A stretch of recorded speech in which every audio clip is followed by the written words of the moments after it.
Bienvenue à toutes et à tous et c'est parti pour cette nouvelle session d'information réservée à l'économie et aux finances. Comme annoncé au sommaire, malgré une hausse des allocations budgétaires, les défis des financements persistent dans le secteur agricole en République démocratique du Congo. L'observation a été faite par la chef de l'exécutif national, Judith Suminwa, au cours de la 68e réunion du Conseil des ministres tenue vendredi 28 novembre 2025 à la Cité de l'Union africaine. Le gouvernement qui tient à faire de ces secteurs un véritable levier de développement a recommandé au ministère sectoriel l'accélération des réformes initiées. Igor Biwaka pour plus de détails. En 5 ans, le crédit budgétaire alloué au secteur de l'agriculture a quasiment doublé. Cependant, plusieurs défis continuent à peser sur ce secteur qui emploie plus de 60% de la main-d'œuvre en République démocratique du Congo. La chef de l'exécutif, Judith Suminwa, a relevé cette observation au cours de cette 68e réunion du Conseil des ministres qu'elle a présidé à la Cité de l'Union africaine. 2 défis majeurs persistent. En premier, le défi du financement du secteur. L'autre défi concerne la fixation du SMIG pour les personnels qui sont impliqués dans ces secteurs d'activité. En dépit de ces difficultés, des efforts sont entrepris par l'exécutif central pour doper les activités du secteur à travers notamment l'harmonisation de toutes les initiatives agricoles déjà prises. Le gouvernement a pratiquement doublé la part du budget alloué au secteur agricole depuis les débuts du quinquennat. Il a également entamé un processus de cohérence de l'ensemble des initiatives portant sur les secteurs agricoles, pêche et élevage ainsi que du développement rural. La première ministre a aussi rappelé la nécessité de placer dans la prochaine conférence de gouverneurs l'agriculture au centre des débats, ce conformément aux recommandations du président de la République, Félix-Antoine Tshisekedi. Elle a ainsi instruit au ministre sectoriel d'engager l'accélération des réformes initiées. Dans le cadre de la matérialisation du projet d'appui au bien-être alternatif des enfants et jeunes impliqués dans la chaîne d'approvisionnement du cobalt, le gouvernement annonce l'inauguration imminente de 2 centres de promotion de l'entrepreneuriat dans les provinces du Haut-Katanga et Lualaba. Ces projets visent la prise en charge sociale des enfants sortis des mines et sites miniers du cobalt, ainsi que la reconversion socio-économique en agrobusiness de ces jeunes. C'est la ministre des Affaires sociales qui a présenté cette note d'information au cours de cette même rencontre gouvernementale. Regardez. Ces 2 centres de promotion de l'entrepreneuriat en agrobusiness qui seront très prochainement inaugurés dans les provinces du Lualaba et au Katanga ciblent les jeunes et parents des enfants impliqués dans la chaîne d'approvisionnement du cobalt. Une initiative qui s'inscrit dans le cadre du projet d'appui au bien-être alternatif des enfants mineurs en République démocratique du Congo et dans la matérialisation des missions assignées au Fonds de promotion du service social. Celle de prendre socialement en charge ces enfants ainsi que d'assurer les reconversions socio-économiques en agrobusiness. Ces projets visent la prise en charge sociale des enfants sortis de mines et sites miniers du cobalt ainsi que la reconversion socio-économique en agrobusiness des jeunes et des parents des enfants bénéficiaires. Pour atteindre ces 2 objectifs majeurs, le projet a construit 2 centres de promotion de l'entrepreneuriat des jeunes en agrobusiness dans les provinces du Haut-Katanga et du Lualaba. Ces projets, qui fait suite à la signature en juin 2019 des accords de dons et prêts entre le gouvernement central et la Banque africaine de développement, visent également un appui conséquent des coopératives agricoles des parents des enfants bénéficiaires. Question d'éradiquer complètement la présence et le travail des enfants dans les mines et sites artisanaux. Par l'atteinte de ces objectifs, le gouvernement entend installer une chaîne d'approvisionnement responsable du cobalt en République démocratique du Congo.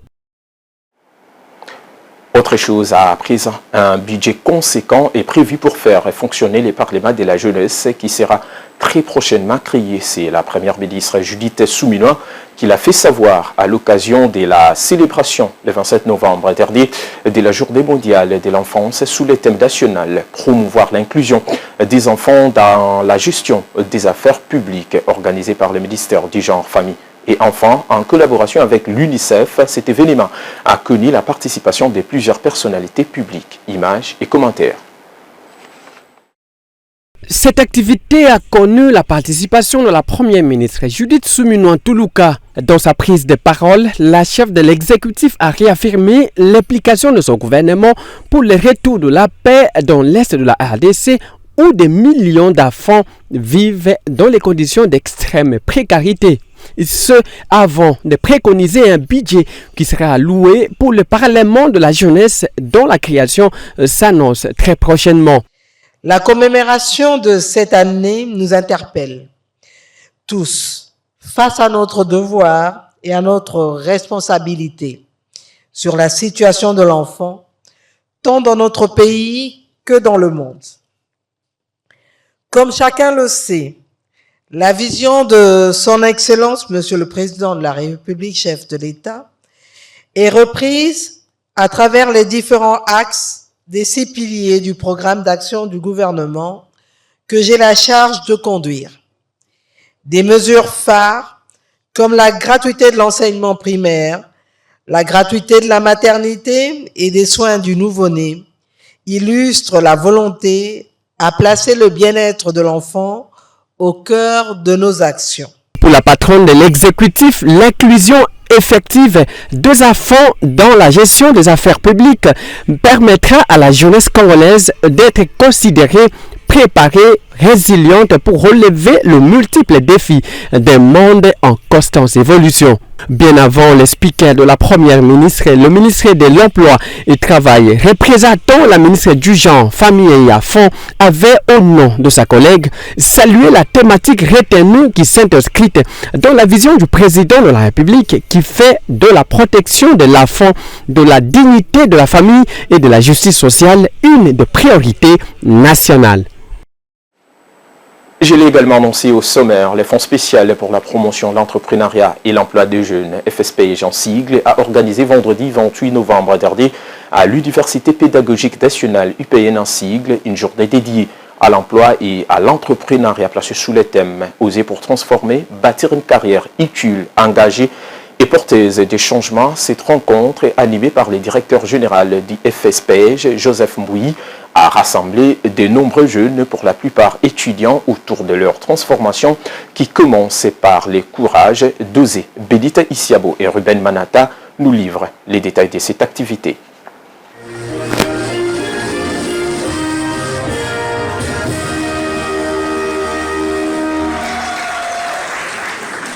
C'est dans une ambiance conviviale qu'a vécu cette activité dédiée à l'emploi, à l'entrepreneuriat des jeunes, particulièrement la jeunesse et estudiantine. Organisée par le Fonds de promotion, l'entrepreneuriat et l'emploi des jeunes, ces assises ont connu un engouement total et attiré davantage l'admiration de la communauté estudiantine de l'Université pédagogique nationale. Le directeur général du FSPJ, Joseph Mbouyi, a exhorté les jeunes à prendre leur destin en main car ils sont les premiers acteurs de leur propre développement, a-t-il souligné. Il souligne ainsi les différentes étapes pour braver la peur, un frein à l'épanouissement personnel. La peur, c'est cette histoire-là qui te permet de rester dans la zone de confort. Elle te permet de rester dans la zone de confort. Elle te fait voir que si tu sors de la zone de confort, ce sera fini pour toi. Il faudrait lister vos peurs. Il faudrait définir tes intentions. Faire de l'analyse en toi-même, savoir si tes limites sont à quel niveau, tes peurs sont à quel niveau, savoir comment les surmonter, définir les objectifs. S'il faut que tu te lances, c'est quoi que tu veux atteindre? S'il faut que tu te lances, c'est quoi que tu veux atteindre? C'est quoi tes intentions? C'est quoi tes objectifs? Après ça, tu définis les moyens que tu dois utiliser pour atteindre ces objectifs-là. Après ces moyens-là, tu définis les moyens, quoi qu'il en soit. Vous voyez? Et après ça, tu te motives toi-même. Il affirme que la zone de confort est l'ennemi du changement car elle maintient l'individu dans une situation inconfortable par crainte de l'inconnu. S'agissant des stratégies à adopter lorsqu'on manque des moyens, Joseph Mbouyi recommande d'avancer graduellement. Il invite ainsi les jeunes à reconnaître leurs limites, clarifier leurs intentions, affronter leurs peurs et accepter l'inconfort comme étape essentielle de leur croissance. Avec des objectifs clairs et une volonté affirmée, la réussite devient accessible.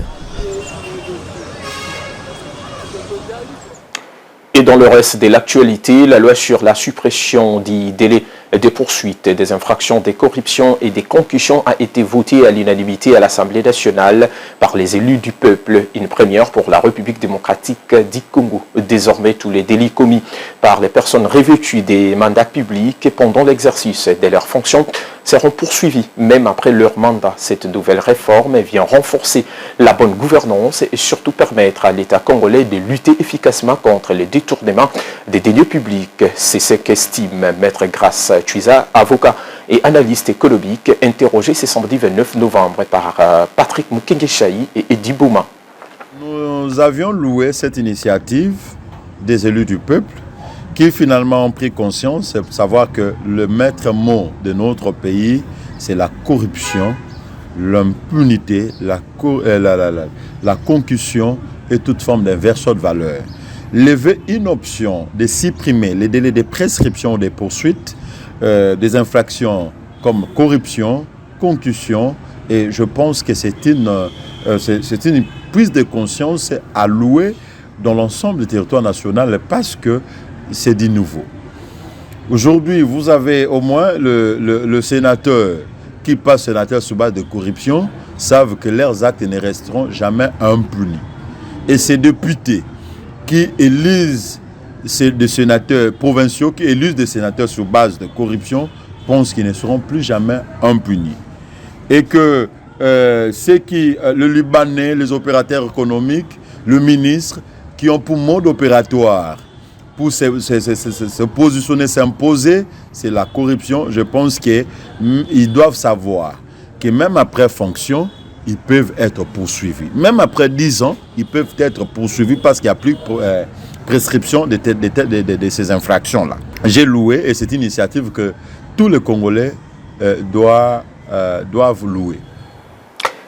Et puis cette information, à Kinshasa, la lutte contre l'insalubrité reste un défi majeur à relever pour freiner la dégradation environnementale. Malgré l'instruction des mesures en matière d'assainissement, les constats sur le terrain est amer. Des nids de poules et stocks d'immondices sont apportés de vue dans la capitale, siège des institutions politiques. Une réalité qui soulève des débats autour de l'efficacité de l'action gouvernementale contre ces maux qui rongent la société. André Ikoma et Sélé Chamala ont sillonné ce samedi 29 novembre 2025 quelques grandes artères de la ville.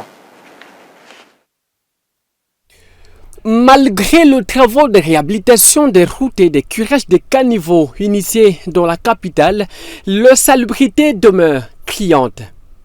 La pénible mobilité urbaine et après chaque précipitation pluvieuse en est la parfaite illustration. Les sobriquets Kin Label appartiennent désormais à un lointain souvenir et ce au grand désespoir de la population.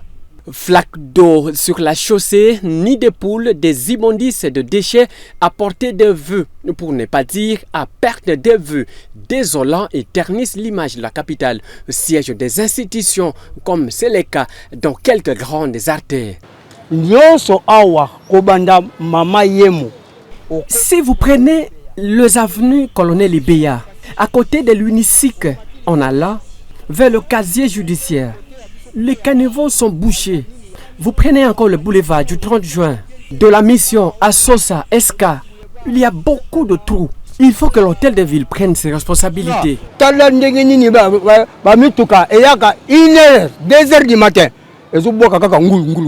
Les mêmes constats se dégagent dans toutes les communes de la capitale. Pour Alexis Mboumba, coordonnateur international des agriculteurs et consommateurs, il existe une politique de recyclage de déchets qu'il faut justement appliquer. Des bouteilles, c'est que nous jetons partout. On peut construire des maisons, on peut faire avec les déchets, les recycler, faire même des pavés dans des parcelles, tout ça. Et là, je lance aussi SOS à travers notre gouvernement provincial de Kinshasa et de partout en RDC, de continuer à enseigner aussi la population et par rapport aux gestions des déchets et de mettre aussi les moyens les moyens alloués par rapport à l'assainissement du milieu. Cette problématique soulève le débat autour de la gestion du fonds d'assainissement de la ville de Kinshasa, jugé critique et qui fait l'objet de enquêtes similaires diligentées par la présidence de la République et le ministère de l'Intérieur suite à l'inquiétude exprimée par le président Félix Tshisekedi lors de la 67e réunion du Conseil des ministres. Des enquêtes dont les rapports sont très attendus par les Kinois. Les prix de la plupart des matières premières évoluent à la baisse, portés par une offre abondante et une demande mondiale en repli.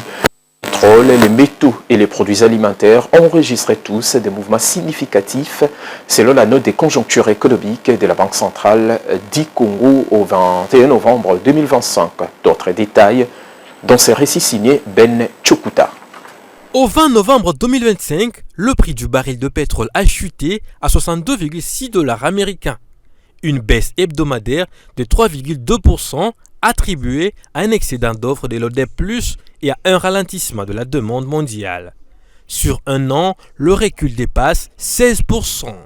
Le cuivre recule lui aussi, moins 2,7% en une semaine, pour s'établir à 10 065 $ américains la tonne.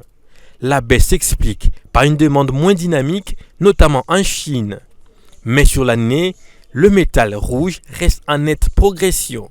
Le cobalt de son côté reste stable, à près de 48 000 $ américains la tonne. Il affiche toutefois une hausse spectaculaire de près de 100% sur un an, portée par les besoins croissants en batterie et technologie. L'or cède 2,1% pour s'établir à 4 065 $ l'once, en repli lié à la hausse du dollar et des taux d'intérêt. Malgré cela, le métal précieux reste en forte hausse sur un an. Côté alimentaire, renseigne la Banque centrale du Congo à travers sa note hebdomadaire de conjoncture économique, le prix du riz, du blé et du maïs poursuivent leur chute. Moins 6,6% de recul pour le riz, moins 3% pour le blé et moins 3,7% pour le maïs sur une semaine. Des baisses dues à une offre excédentaire face à une demande en ralentissement. Et puis pour finir, les secteurs midi artisanal du Kasaï central connaissent un nouvel élan en mission officielle à Kananga. Les directeurs généraux du service d'assistance et d'encadrement de l'exploitation minière artisanale et à petite échelle, Jean-Paul Kapongo Kadiobu a initié vendredi 28 novembre dernier une série d'actions destinées à revitaliser l'activité minière et à renforcer l'accompagnement des exploitants du secteur. Fulgence Milaï pour plus de détails. Aussitôt arrivé dans la province pour une mission officielle, le numéro 1 du SAIMAP a été reçu au building administratif par les gouverneurs Joseph Moïse Kambulu Nkonko. Cette rencontre, décrite comme franche et constructive, a permis au DG Kapongo de présenter la nouvelle feuille des routes de son service, centrée notamment sur la sensibilisation des acteurs locaux, l'encadrement technique et la dynamisation des coopératives minières artisanales. Jean-Paul Kapongo a rappelé l'importance de la synergie entre les SAIMAP et les autorités provinciales pour impulser un véritable changement sur les terrains. Il a salué l'ouverture d'esprit et l'essence de l'engagement du gouverneur Kambulu, estimant que ces atouts constituent un levier essentiel pour optimiser la gestion des ressources minérales et assurer une exploitation plus responsable et productive. Pour sa part, le gouverneur Joseph Moïse Kambulu a exprimé son soutien total à cette démarche. L'exécutif provincial voit dans l'initiative du SAIMAP un vecteur de développement participatif à même de stimuler la création de richesses locales et de renforcer l'intégration socio-économique des communautés minières. Cette mission du SAIMAP s'inscrit dans une perspective plus large de structuration du secteur artisanal considéré comme un pilier de l'économie provinciale. Coordonné par Belita Isiabo, Sele Chamala, Patusita Poati ainsi que Peter et Wane sous la supervision de Igor Biwaka, cette grande session d'information touche à sa fin. Grand merci de l'avoir suivi. Surtout restez-nous fidèles. Au revoir.